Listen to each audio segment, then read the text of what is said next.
IPS இல்லை sir அவரு. இருக்கட்டும். பிஜேபி ஐபிஎஸ்ஸா காங்கிரஸ் ஐபிஎஸ்ஸா? முன்னாள் ஐபிஎஸ். இருக்கட்டும். பிஜேபியில் தானே இருக்காரு. அவரோட கர்நாடகாவில் அவரோட நெருக்கமான நண்பர் யார்? பிஎல் சந்தோஷ், தேஜஸ்வி சூர்யா. அவங்களுக்கு பிஜேபியே ஒழிக்கணும்னு நினச்சிட்டு இருக்கிற சித்தராமையா உதவுவார? ஆர்எஸ்எஸ்க்கு ஒரு கூட்டம் நடத்த அனுமதி தர மாட்டேன்னு சொல்கிற மல்லிகார்ஜுன கார்கேவோட மகன் பிரியங்க் கார்கே உதவுவாரா? டிகே சிவகுமார் உதவுவாரா? யார் உதவுவார்? யாரால் உதவ முடியும்? காங்கிரஸா? காங்கிரஸால் மட்டும்தானே உதவ முடியும். இப்போ advisor to government of Karnataka நினைத்தால் உதவ முடியுமா? சொல்லுப்பா.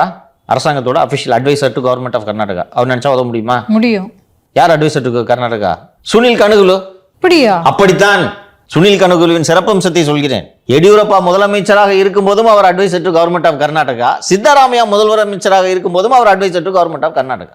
துணை முதல்வருக்காகவும் வேலை செய்து கொண்டிருக்கிறார் என்பதை நான் பலமுறை சொல்லியிருக்கிறேன். காங்கிரஸ் கட்சியின் உறுப்பினர்.